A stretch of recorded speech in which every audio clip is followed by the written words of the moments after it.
Hello Amphibian lovers, it's AmphibianBoss here, and today I wanted to just make a quick little video to discuss something that I've known about fire-belly newts, something that I experienced with my own experience with amphibians, and I don't want anyone else to experience because it's one of those things that they don't really talk about in care videos on YouTube and stuff like that. I'll be making a care video later on when I get the correct setup for the fire-belly newt I have right now. I'll make a care video and you guys can watch it, and it should be a pretty good care video that everyone should actually know. So the topic about fire-belly newts is that they are sometimes being shipped a lot earlier in the stages of life than they should be, like at adulthood. And a lot of people say they are, and a lot of people say they aren't. Some people say they're ready for water, and other people say no, they're not ready for water. A thing that all newts do is they breed in water. Lots of salamanders breed in water, but you know salamanders come back on land. Newts have to come back on land because when they're too small to eat things in the water, they need to eat things on land and they need to hide. So they go into a terrestrial stage. There's the spotted eastern newt. It's a red F. The red F is like this little red salamander. Once it is ready to go into the water, it's adulthood, it goes into the water and turns into like a brown with red spots. This is the F. Well, fire-belly newts, it's exactly the same. Usually their belly is just a little bit yellow, and their back is just a little bit more gray than black, and their belly is a little bit more yellow and orange than red than the adults. So when they're in this F stage, they will not go into the water. They're refusing to go in the water because they don't know how to swim. If you don't know how to swim, you're not going to go in the water either because you're going to drown. Same with them. They're going to drown. They don't have the buoyancy and everything to swim in the water, so they need to stay on land. And a lot of people don't know this because on care videos, you watch a care video and it says they're in adulthood and they're swimming in the water eating pellets or brine shrimp or whatever. When they live on land, they can't do this. They have to eat crickets, mealworms, maggots, waxworms, all these different kinds of insects, just like they would in the wild, and they have to keep them in a terrestrial habitat with wood and rocks and all this kind of stuff, with dirt, but with a water dish. And right now I have them in I have one in a butter container with a hole cut in the top with screening, like sliding door screening in it. And that's what I'm keeping him in right now, is just some moss, a piece of cork bark. For the bottom substrate I have paper towel and then some moss around that, piece of cork bark, some rocks to hold the paper towel down. And I was giving him mealworms and crickets, small crickets from the pet store. I don't sell them at this pet store that I'm working at, but the pet store where I live right now. So I have to eat these insects.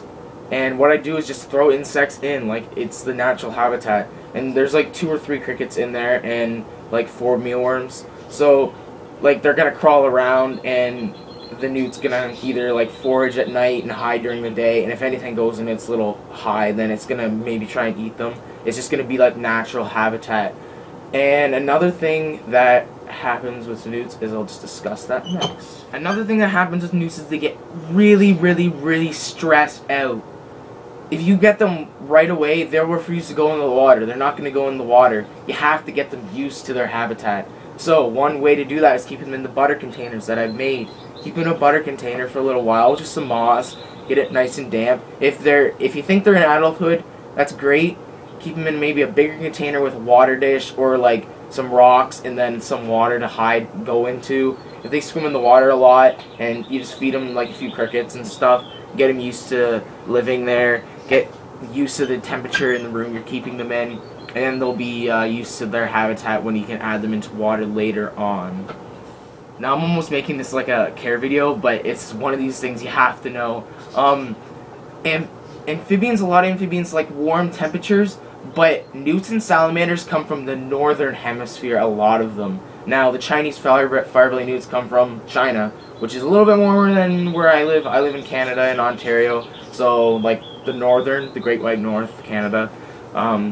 But it's not over the equator, China. Most of China is on our side, the northern side of the equator. So it's going to be a little bit cooler there. You're going to get snow, there's going to be hibernation, that kind of stuff. you gotta keep them at cold temperatures. If you get a fire-belly newt in a warm temperature, it will start to grow fungus. Fungus usually grows on their skin from hot light, really hot and humid environments. You don't want to keep them like that. So if you're keeping them with tree frogs, fire-belly toads, don't keep fire-belly newts with fire-belly toads. It's bad idea because they just temperatures. Any of those animals, if they're eating the same foods, same temperature, same climate, same habitat, yeah, you can keep them together as long as they're not going to kill each other.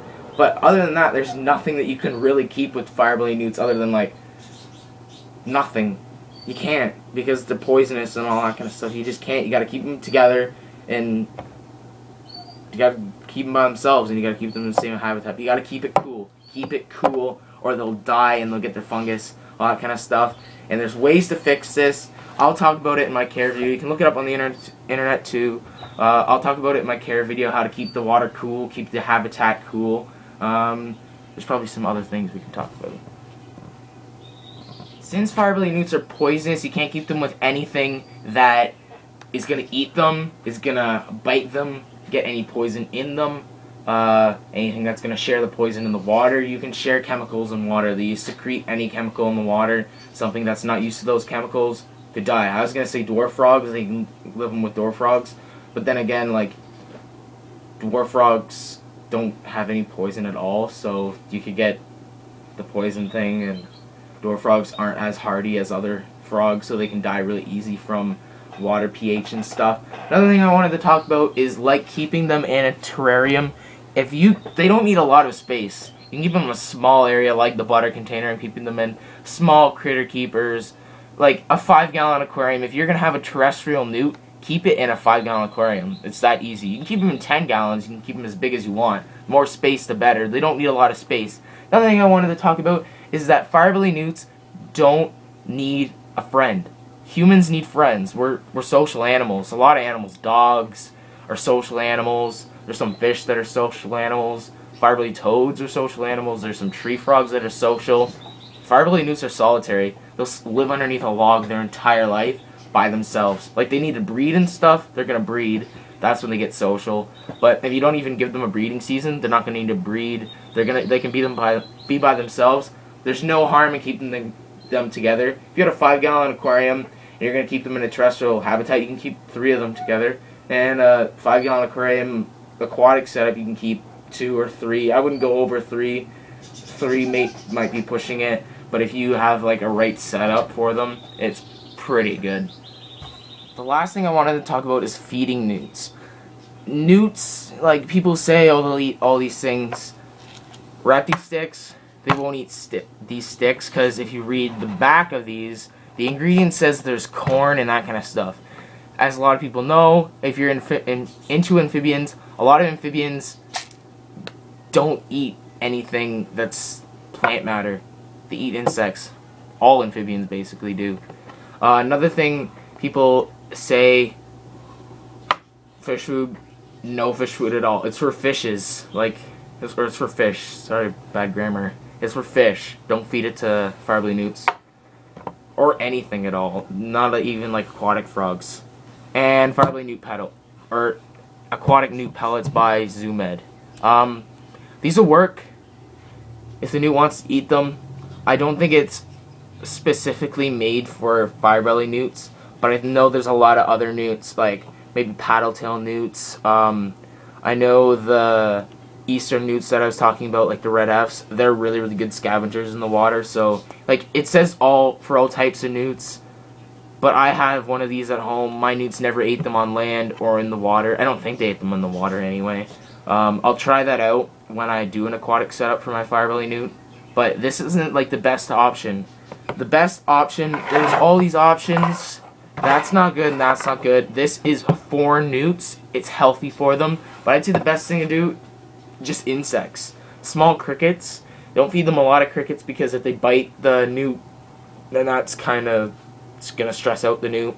Mealworms, small baby mealworms, if you want to breed them, they're really easy to breed. So you can breed your mealworms and feed the little tiny ones to your newts, and the small ones don't really have a hard shell, so they're fine for the newt. If you get anything bigger, the shell might be too hard, and it might hurt the newt's intestines. And there's the soft, like, white, shedded mealworms. You can feed those, and that's perfectly fine for a fire-belly newt, even if you cut it up. The best thing to feed them is earthworms, like small little night crawlers. And if you live any, like, northern climates of the world, you can find little tiny worms when it rains in the summer. In the wintertime, I'd say crickets. If you can get, like, maggots or anything from flies, fruit flies and stuff, you can get any of those insects, that's perfect. You can feed your fire-belly newts. They'll eat anything, because they are scavengers, but they'll eat any insect, as long as it's not too, like, tough, and as long as it'll fit in their mouth. And there's a good rule of thumb: if the insect will feed, if it'll fit between their eyeballs, then they can eat it. So that's the best rule of thumb for all reptiles, amphibians, like snakes, reptiles, amphibians, all that kind of stuff. That's the best rule of thumb. So that's basically it for like fire-belly newts. Sorry about that. I said I was gonna make a short video, but I guess I didn't make a short video. It still should be pretty helpful for you guys. I hope that this helped just a little bit. Like, fire-belly newts are one of those things you gotta work with, and you gotta have the experience with another animal. I wouldn't suggest keeping them right away. Just I'll make a setup video and care video and stuff later on when I get the correct setup from fire-belly newts. So I hope you guys enjoyed this. I hope you found it really helpful. Sorry for the long video, but it needs to happen, and people need to know about these things that are going to happen with your fire-belly newts that you're not going to expect if you go on the internet and look on YouTube for care videos. If you're going to look for amphibian, like, fire-belly newt care sheet, it's just not going to work for you. If they say it's going to eat pellets, they're going to be a little bit better now. A lot of the care sheets say insects are better than pellets, and, like, the temperatures and stuff are a little bit better now. But, like, my experience, you gotta keep everything cool. My experience, watch my video. I hope this all helps. Sorry for making it really long. Peace out, guys. See you in my next video.